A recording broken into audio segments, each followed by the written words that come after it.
I grew up an overweight kid. I went from my top weight to my bottom weight, which was a 70-pound difference. So I knew absolutely nothing about nutrition, nothing about exercise, restricting to like binging or overeating. Hello. This was not the intended filming place for this video, but I did a take this morning already, and I just feel like I didn't necessarily get all my points across in the way I wanted to, so we're doing it again. Welcome back to my channel. My name is Raina, and today I'm going to be talking to you guys about my experience with weight loss. I underwent a pretty significant weight loss in my teenage years, and so today I'm just going to talk about that, what it was like, and kind of in regards to how it relates to my relationship with food and exercise, how that changed during that, how it's changed throughout the years, and all that stuff. So also, disclaimer, I'm not going to be talking about specific weights that I was or specific calorie numbers or anything like that, just because when I was in the depths, that just sounds so dramatic, but when I was seriously not in a good place with my relationship with food, I would watch videos about people losing weight and see, like, I would want to know what their height was, see if it was similar to my height. I would want to know what their weight was and compare it. So I'm not going to be talking about those specific numbers, but yeah. So I grew up an overweight kid. I was overweight for probably most of my childhood, I guess probably from like age 6-ish to 14 or 15 when I decided to lose weight. And it wasn't because my family ate a ton of unhealthy food, we just ate a lot. Food was a big source of celebration in my family. It was what we gathered around. It was, if it was a birthday, we would go out to a nice dinner. When we were together, we would eat a nice meal. And if you guys didn't see my last video that I just posted, you can go watch it here.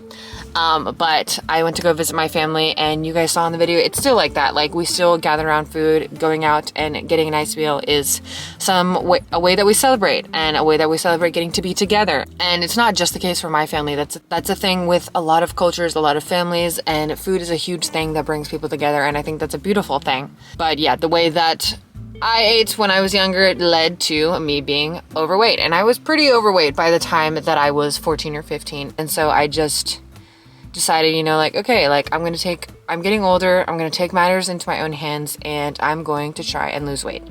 And at this point, I knew absolutely nothing about nutrition, nothing about exercise. I actually didn't exercise at all for the majority of the time that I lost weight. It was pretty much all diet that was driving the weight loss. I just decided on a couple diet rules from whatever limited information. I don't even know where I got these, but I decided that I wasn't going to eat red meat, wasn't going to eat dairy, wasn't going to eat sugar, and wasn't going to eat any bread or gluten or whatever, which there's absolutely no need for you to cut out any of those things. I'm gluten intolerant now, I know that, so maybe the gluten cutting out thing was a good thing for me, but there's no reason not to eat any sugar. There's no reason not to eat any dairy unless you're lactose intolerant, or you're vegan for ethical reasons, whatever, but I just decided on those rules, and obviously that limited my diet a lot. So I kind of ate the same 3 meals almost every single day for about 4 to 5 months.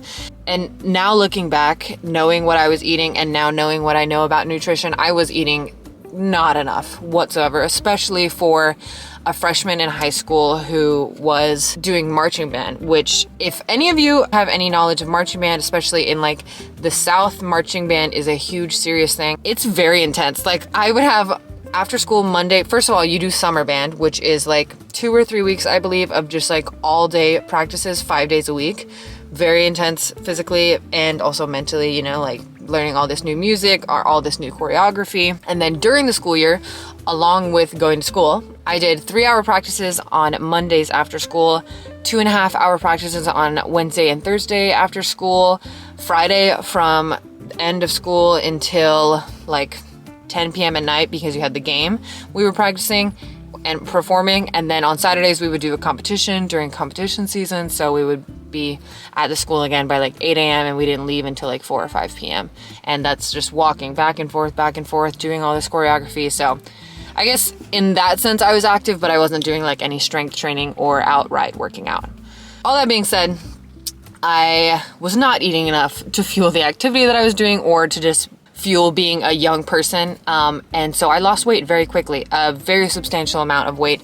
I went from my top weight to my bottom weight, which was a 70-pound difference. So it made a huge difference. And I lost that weight within about, like I said, 4 to 5 months, which is very quickly to lose that amount of weight. I think it started from a healthy place. It was me wanting to feel better in my body and just be a little bit healthier. And it started from an innocent place, even if the methods I went about it weren't necessarily the healthiest. But it did become unhealthy towards the end as I began to lose weight and receive feedback from people, positive feedback, being like, oh, you look good, like, what are you doing? That's so awesome, like, you're so disciplined, blah, blah, blah. That praise really, really was, I think, a driver for me to take it to an extreme level and just keep going and going. Like, there was a point that I brought my own food to my family's Thanksgiving that wasn't even like Thanksgiving food whatsoever. It was just like my rules of whatever I wanted to eat, and it just became more and more restrictive because I wanted to maintain the trajectory I was on that was getting me that praise and making me feel like I was being noticed, and just it felt good to be noticed. So that, I think, drove me to just continue going to an unhealthy extent. My relationship with food really did start to get messed up. I did start to fear foods because I didn't want to be the person that I was before. And I was like, okay, well, the person that I was before ate those foods and I don't want to be that person. So I'm going to only eat this, which has gotten me here. My mom would make me like a sheet pan of roasted veggies and I would get upset at her if she used too much oil. Like, it got to the point that I was just like really getting controlling over the food that I was eating. I wouldn't eat differently if I was going out to eat with my family. Like, I just wasn't being flexible with it at all. It didn't have a healthy approach. And once I got to the weight that I decided that I wanted to be at, that I decided like, okay, I'm good here, I really started to feel the biological rebound of having deprived my body of the nutrients and calories that it really needed. And I just was hungry all the time, like excessively hungry. And I started to have some episodes of like binging type of food behavior. And I had a lot of shame around that. And I developed like secretive habits around food because people had known me now as, you know, the girl that was really disciplined and really healthy and whatever. And I wanted to be that girl. And so I wanted to make sure people knew me as that. So I had secretive behaviors around food, and it just kind of snowballed and became a really unhealthy relationship with food. And it's really sad because it started from such a positive, well-meaning place, but I just didn't have the knowledge to do it in the right way. And that, I think, is why it's so important for me now to spread a message of a balanced approach to healthy eating and exercise, because now it's become such a positive thing in my life. But yeah, back to the storyline. So started having this like opposite relationship with food where instead of overly restricting, I was going through periods of restricting to like binging or overeating. And at that point, I started lifting and this also started from a kind of unhealthy place because I was like, okay, I'm eating more than I should be, more than I was before. I need to do something about this. I'm going to start working out. And so I started lifting weights and I began building muscle, which was really positive because during the time that I lost weight so quickly, I was cold all the time because I was losing so much muscle mass. I started having like my hair thinning. It wasn't like falling out in clumps or anything, but I was undergoing such a drastic weight loss so quickly that my body was just kind of in a shock of sense. And I also lost my period during that time, which is another signal that it just wasn't healthy for me. If you lose your period as a woman of menstruating age, it's not healthy. Something is wrong. It's not normal to not have your period. And that is something that I underwent. And so now, again, just another sign to me that it was just not a healthy thing that was happening.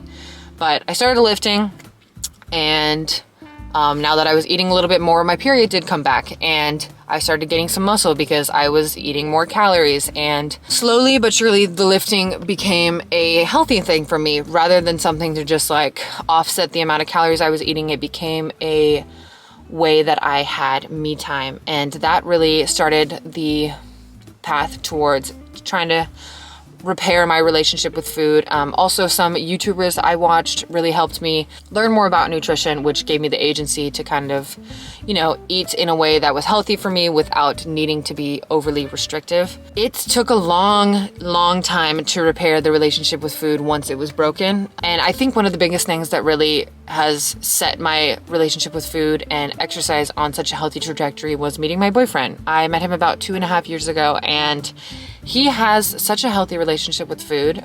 He has had it from the start, and just like in such an interesting way, because he allows himself to indulge in whatever he's craving, but also really cares about fueling his body properly. And seeing that was such a weird juxtaposition for me, because when I started caring about what I was fueling my body with, I really restricted to an unhealthy point. And so seeing that juxtaposition of caring about what you put into your body, but also not restricting food moments that are like, it's a birthday party, or it's a moment with friends, or I'm just really craving this thing. Like, it was such a cool thing to see, and was such a good example for me, and has really helped me just, yeah, really feel good about fueling my body well, but also just being able to indulge in things. And yeah, so now I treat exercise as a way to celebrate what my body can do, to feel strong, to feel capable, to have me time.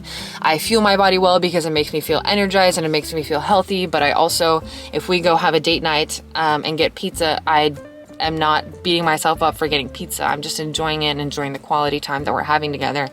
And that is such a special change and feels so good. And so yeah, I am really glad to be where I am now.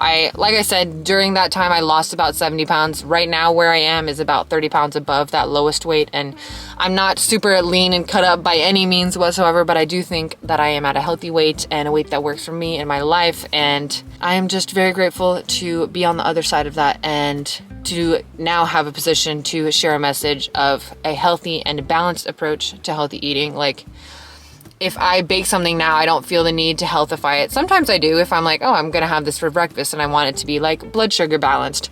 But if I just want to make brownies, then I'll just make brownies as they're intended to be and just have that for dessert, and then, you know, move on with my life. Okay, my camera just switched off because the temperature got too high being in the sun. But yeah, so I just wanted to share that message with you guys today. Wanted to share kind of a history of where I come from, my relationship with food and exercise, and why sharing the message I share is so important to me now. And I hope this video was helpful, made you maybe feel a little bit less alone if you're going through something similar, or if you have gone through something similar, and let you know that, you know, there's an other side of that can feel very free and good again, which is really cool after you've experienced the other side of that. But yeah, thank you guys so much for watching. Like this video if it was helpful or informative, or you liked it, and subscribe if you'd like to see more from me. Let me know down in the comments what you guys would like to see next. And yeah, I'll see you guys next week. Bye.